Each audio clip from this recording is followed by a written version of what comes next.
The location of my experience was at my grandfather's house. He lived where he worked and worked where he lived, if you get what I'm saying. Him and my grandmother lived out in the middle of BFE. There was no sign of life for miles among miles. The closest fire department, if the house or the work warehouse was to spark a little flame, was at least an hour out from normal civilization. Calling for help wasn't going to get you much of anything but a sore throat and a sweet welt from a nice-ass whooping for screaming like a damn banshee. From time to time, you could catch a car flying by doing 100 miles an hour easily. Most of these people were making their way for Sin City. It was a shortcut most people out in town would take to cut at least 3 to 4 hours off their travels. If you were new to that route, then you wouldn't know that there was a very sharp turn before a turn off to get to my grandparents' property. So there were a few major wrecks that had happened. They would hit that curve going over 100 miles an hour, and their car would flip and end up in this ditch just after the turn off. Going that fast, I suppose you would miss that giant sign a mile before the curve telling you to slow down. But then again, what do I know? Myself, I had seen a red car overturn into that ditch one time from afar. I was in the front yard playing and was yanked into the house by my grandmother as she yelled for my grandfather to help those people. Sad to say, they didn't make it. Emergency response took 2 hours to get there, and the coroners took a few more after that. It was horrible. At night, if you happened to wander past the property gates, it got pitch black. There was one light that lit the massive gate in front of the house. If you walked far enough down the dirt turnoff, you couldn't even see your hand in front of your face. So we would take flashlights and dare to explore, trying to be careful not to come across coyotes and rattlesnakes. Most of the time, when we would venture off, one of our parental units would trail behind, pretending to spook us by claiming to see something in the far distance. Gullible and naive, we would always look in that direction and get jump scared by them behind us. Go figure. Rolls eyes. Don't judge me. The good parts. One night, my cousin and I decided we were both bored out of our tiny little minds and wanted to go for a walk since counting sheep just wasn't cutting it for us. We both quietly crept out on the creaky screen door and toward the huge massive gate in front of the house. Not sure why we decided this at the latest time of the night, but it happened. It was padlocked shut. Nice thick chain around the gate with a giant lock. Determined to get out, we managed to pull the gate open enough to squeeze out and onto the other side. They were both stood accomplished. Looking around, there was enough light to get us not even halfway down the dirt turnoff before it was black. I remember looking around for the moon. On some nights it would light up the sky, and it was a dim kind of dark, like the desert would have a soft glow. But that wasn't the case tonight. Using our flashlights, we start our late hours stroll down the dirt turnoff. This turnoff was probably, I'd say, maybe a mile long. Nothing but a dirt road. Lots of rocks to kick up while dragging my feet. We passed the part of the road where the light ended. Now, our lifelines depended on those battery-operated lights. Not seeming to have a care in the world other than our family waking and finding us outside the gate. My cousin and I chatter about normal teenage crap. Then we see in the distance a light coming up the long stretch of road. We both seem to be seeing the same light as we both mutter, "Oh look, a car." The light is coming towards us, getting larger and larger the closer it gets. We both stayed planted in the same spot, just watching as the light got closer. As we stood there watching, I thought, how fast could they possibly be going for those headlights to be coming at us so quickly on such a long stretch of road? It was literally like we saw a speck of light turn into 2 headlights in a matter of a few minutes, if even. We're about halfway down the dirt road at this point, still watching these lights coming towards us. A small red 4-door compact car is midway into that turn. I'm pretty sure we're both holding our breath. I'm hoping, even praying that the car makes the turn. And they didn't. My cousin and myself both watch as this car misses this turn and flips and then rolls into that ditch, where I had seen the other car wreck before. Her and I both gasp in disbelief on what we both saw. We ran towards the accident. The closer we got, I could hear a woman's loud scream for help and a small baby crying in agony. I'm still rushing towards this car when I start seeing smoke coming from the ditch. I'm panicking, wondering how am I going to help these people. Blinker lights I could see at the corner of the ditch wall as I got closer, but still couldn't see the car yet. Then we got to the ditch. My cousin and I stopped dead in our tracks as we reached the edge of the deep ditch. We both looked down and see that there was nothing there. Nothing? How? We just saw this car wreck, heard screams and cries, saw lights and smoke. Where did they go? Cars and people don't just vanish out of thin air. Completely confused and trying to wrap my brain about what just happened, I asked my cousin, "You saw what I saw, right? Like, I'm not imagining this on my own. It was real, wasn't it?" She couldn't even utter a single word. The next day, I walked down to the ditch during broad daylight and by myself. I wanted to make sure it wasn't all in my head. It was too real to not be. I smelled the smoke, heard the sounds, saw it all. When I got to the ditch, I saw there were tyre marks on the curve of the turn, and looking down into the ditch, there was red debris from the car. But was it from the accident we experienced the night before, or could it have been the one my grandfather helped with? Thinking about it to this day, I feel it was that woman and her baby showing my cousin and I what's happened to them. We wanted to stay and see what was going on when the accident happened, but were pulled into the house to keep us safe. I still hear those screams, those baby cries, and I can't get those images of that wreck out of my head. It's like it replays in my mind over and over again. It seemed so real not to be. I had asked my cousin many years after if she remembers that night, and she took off crying.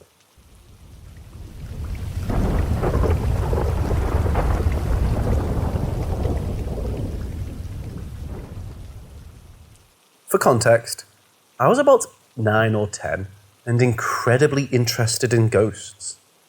One of my good friends at the time, we'll call her Boo, had a dad who was in a paranormal investigation team, so he had some equipment. One night, Boo and I had a sleepover, and because I don't remember things too well, one thing led to another, and we decided to hold an EVP session in her parents' bedroom. I recall the room being somewhat dark, with a pale blue light highlighting whatever we could see. Think post-sunset kind of look. I can't remember who asked the first question, but at one point, I remember asking the question, how many ghosts pass through here? Keep in mind, there was one adult man, one adult woman, and 2 children. None of us said anything following my question either. The next morning, Boo's dad calls me over and tells me to listen to the recording through his computer. I do, and I'm just shocked by the response. A young teenager's voice came through the audio and responded to my question. "You're gonna ask that?" It sounded crystal clear, and if I'm being honest, pretty belittling. But I was a child and didn't pick up on that at all. Boo's dad then told me it was the clearest audio he had recorded. So that was cool.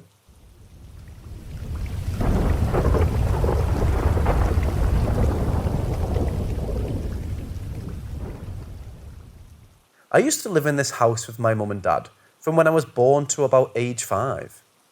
It wasn't ours, but my mum was a full-time nanny at the time, so she had the option to live in this house with the family. We lived on the top floor. The house itself is massive and was built in the very early 1900s. I remember my dad saying about how he woke up in the middle of the night, one night to see a girl stroking my mum's hair, just staring at her while she did so. Although she's not the most believable person, I always sort of believed him because I used to get a weird vibe from the house, the top floor in particular. When he told the family who owned the house, they kind of told him he was dreaming and that ghosts didn't exist. Fast forward, however, many years. We had moved to a flat, but my mum was still working for the family. A girl in her early 20s moved into the house and was living in the bits we lived in. During this time, the father became very ill and ended up in a hospice. One day, my mum had gone to visit him and he said to her that I need to apologise to you about something. She asked him what it was about. He went on to explain that the girl who moved in had a friend over one night, not long before he ended up in hospice, and she woke up in the middle of the night to see a grey woman walking across the room she was sleeping in. From that day on, he then recognised that ghosts probably are real, and that his house was haunted, but asked my mum not to tell his wife, as he didn't want her to worry about it, especially as he knew he wasn't going to be alive for much longer.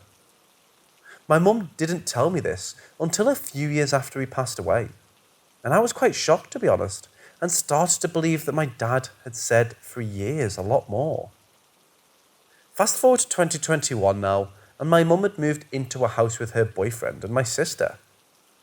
Not trying to give you my life story, but I was a bit annoyed with the situation, which I won't get into. But basically, I decided I wasn't going to live with them. My mum still works for that same family to this day, but only as a cleaner once a week. She was telling the woman about what was happening, and long story short, she offered to rent out the top floor of the house to me. I decided to move in despite my fears of the house being seriously haunted. For the first 6 months, I didn't see anything out of the ordinary. The only thing was that when my bedroom door was open, on countless occasions, I felt like someone was running down the hallway, which used to give me goosebumps. I moved in February 21. Like I say, I saw no ghosts for the first 6 months, and started to convince myself that I was just being paranoid when I felt like someone was running down the hallway outside my bedroom. Sometime in August this year, I fell asleep watching a podcast on YouTube. The worst thing about this story was the night this happened, it happened to be really windy and there was heaving rain all night. I woke up suddenly at either midnight or 1 a.m. I can't remember exactly, but I know it had just gone past the hour mark. My eyes were open slightly and I looked left to see my TV on and the podcast still playing. As I turned my head, I can't stress enough how much I am telling the truth right now. At the end of my bed stood this grey-looking lady in really old clothes. It's quite hard to explain what she looked like, as I only had a couple seconds before I had to hide under my covers. But she had afro braids and just looked really interested in me, and with what I was doing there. Just imagine a normal person, but they're almost glowing, and they have a greyish sort of colour to them. I was shivering because I was that scared. Barely managed to get any sleep that night. But since that day, I can honestly confirm ghosts are real. And I understand why people have doubts. However, I know what I saw. Before you ask yourself, no, I wasn't drunk or high that night. I still live here, but want to move ASAP, as I constantly worry about the next time I might see her again.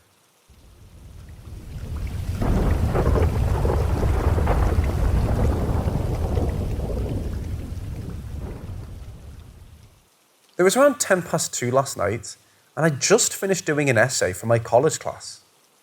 I went and turned my light off in my room and in my fish tank. It was pitch black in the room, as I like it when I go to sleep.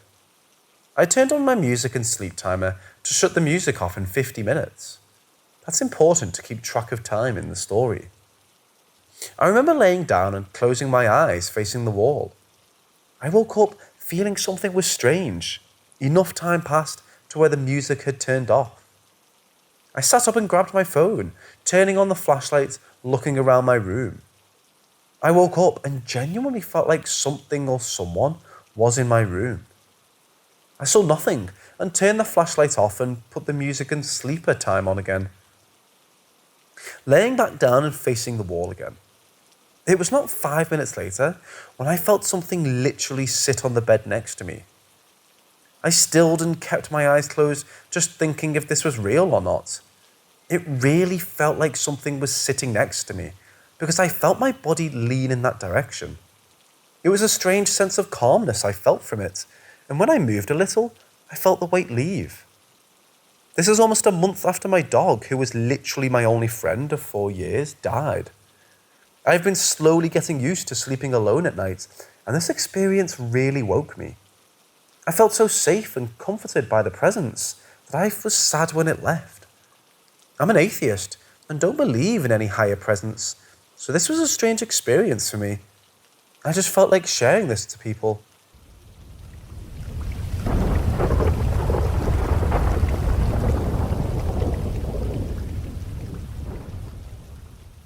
For a number of years, I attended a small Episcopal church that had previously been a Catholic church. The congregation consisted of about 10 people, and eventually the church closed for that reason. There were many remnants of when the church had been more active, including an organ in the back that was no longer used. No one could play it, and it was severely out of tune. My child, who was quite little at the time, would often sit on the bench and play with toys back there. We had a piano in the front, but no one could play it well, so aside from when we briefly had a college student who played violin during the congregation, we sang a cappella. One of the congregants who had minor knowledge of the piano would give us the first note.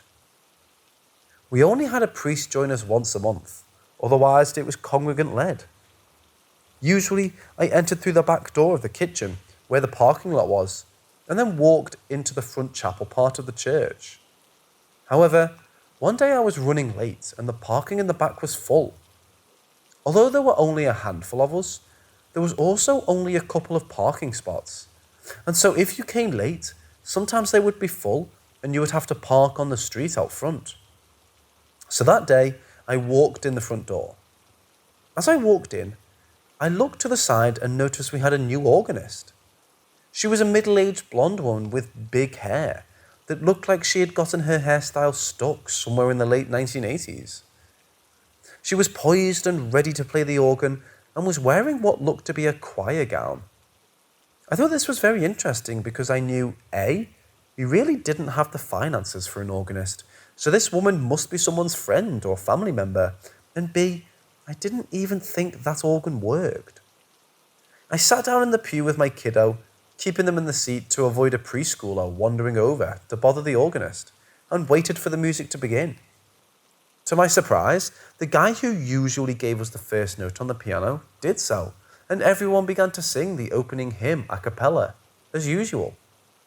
At this point, I got a bit of a chill down my spine as I thought to myself, wow, there really isn't a new organist, is there? What did I just see? I tried to explain this to the other congregants after church. I thought they might know something about an organist who died since some had been there for a long time, but no one else ever had a similar experience. I think maybe I saw an impression from the past or something. At any rate, it was very strange. With the exception of one other event that happened as a teenager, when I saw a guy run out of the wall in my grandparents' house, which I knew was haunted, I've not typically seen things. I don't hallucinate and was not under the influence of any substance. I tend to think this was a paranormal experience, even though I realised that even people who don't typically hallucinate might under the right circumstances.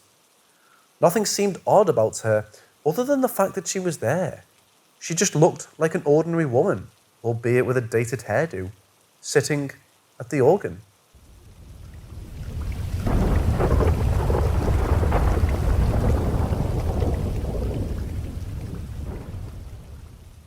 I've had a few interesting experiences that defy explanation, but this is one instance where I can reliably say I saw what seemed to be a full-body apparition.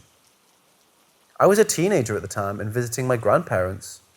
This would have been the early 90s, so no cell phones and video recording was something that required a giant camcorder. We didn't walk around with cameras at the time either. My grandparents had always accepted that their house was haunted.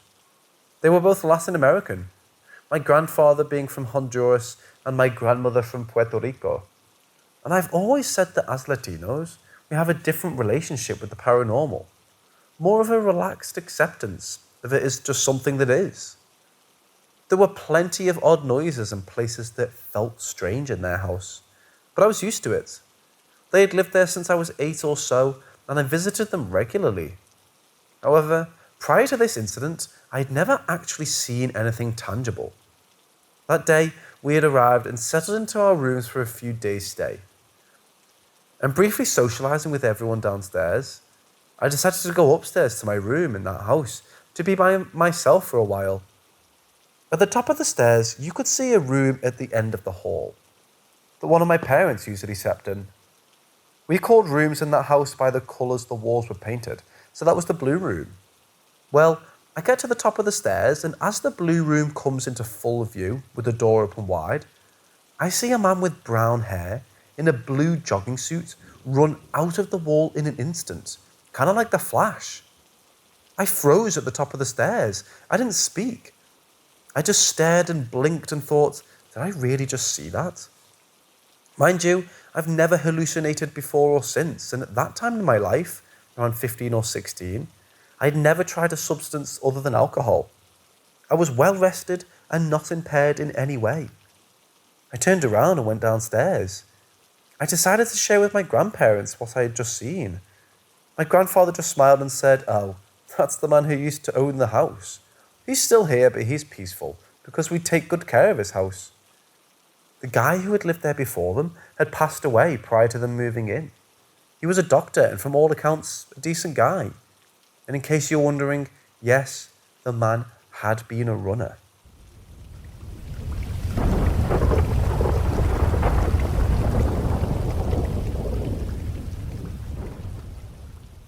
When I was a little kid, maybe 3 or 4 years old, I'd have to check with my parents. I would have regular conversations under my bed with a little boy in the middle of the night. The little boy appeared to be around my age, but he was black and white and dressed in an old-fashioned way. I remember he had short hair. I'm not sure if I was in a half-dream kind of state. My parents would wake up in the middle of the night and see me having a conversation by myself under the bed. They'd tell me to go back to bed while guiding me back to bed. They thought I was still dreaming while they did this. They thought that it was best to not wake up a sleepwalking and talking child. They also thought that it was the best not to talk about sleepwalking or talking, because they thought that drawing attention to it might just cause it to occur more often.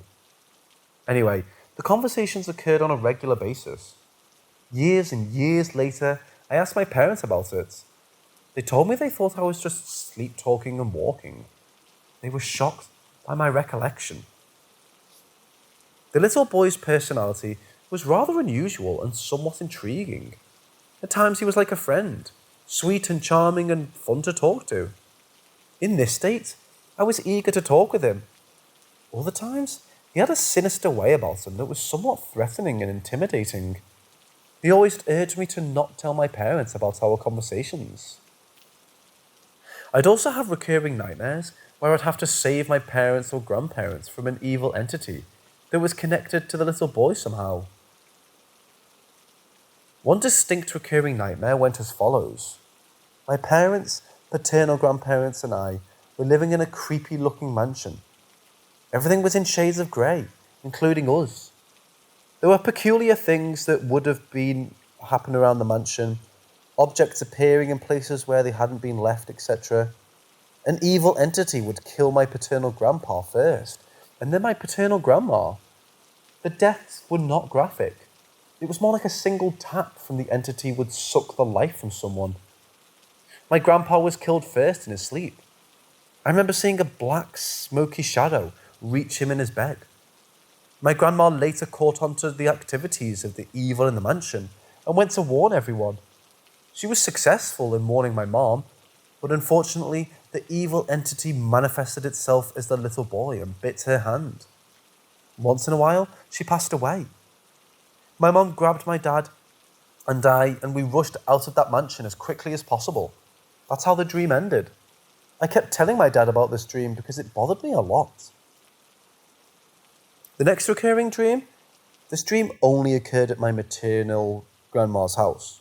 Went as follows. The setting was my grandma's house. My grandma was involved in some paranormal stuff somehow. Not at all like her in real life.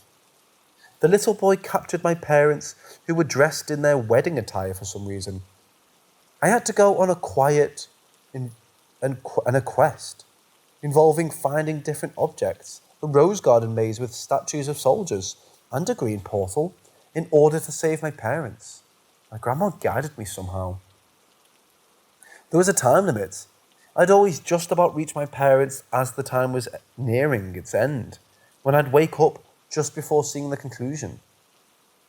One recurring dream really bothered me in a profound way. I'd be out and about on a green field or meadow talking with friends. While doing so, I could see beings from another dimension looking down on the kids hanging out in the field. The beings made some sort of bet involving me. Some sort of action was performed, like flipping a coin or rolling a dice, but more profound, involving large gears and stuff. One of the beings won the bet while the other lost. As a result, I ended up not having been born at all. I was seemingly teleported to the gears and machinery, and some kind of process was taking place. I tried to stop it, but there was nothing I could do. Everyone back on the field didn't notice I was gone, because I could never existed. Eventually, everything would go black. Then thoughts would race in my mind. If I was never born, how can I think? What will I be if I can still think? How will I go on if I can still think? I have to be able to think. What if I no longer am able to think? Then, complete terror. The little boy was connected in the dream somehow. From what I recall, the little boy was brought into the world as a replacement for me. It was a small detail, but impactful nonetheless. I never told anyone about this dream because it was the most unsettling. As a young kid, I had always felt uneasy in that room. After my under-the-bed conversation phase, I had an intense feeling that if I stayed on top of my bed, I'd be safe during the night. I have memories of some force connected to the little boy, trying to drag me and my blankets off the bed. I'd clutch the blankets and hold onto my bedpost for dear life. It was probably a dream, but it felt very real. One day, my dad told me that if I had a bad dream with the little boy, to imagine that the little boy was wearing a dress. During a nightmare, I did just that. I laughed and laughed and laughed. I stopped having the first and second recurring dreams. When I switched rooms to the basement when I was older, I still felt uneasy, but it's almost like it took a different form. I still felt that I was safe as long as I stayed on top of my bed throughout the night. One time, I experienced sleep paralysis, which was scary. I remember that the uneasiness and recurring nightmares faded completely when I moved to a different house. Even if you don't believe there's a supernatural element to these experiences of mine, you have to admit that these were some strange, complex dreams for a young child. I myself don't quite know what to believe. What do you guys think?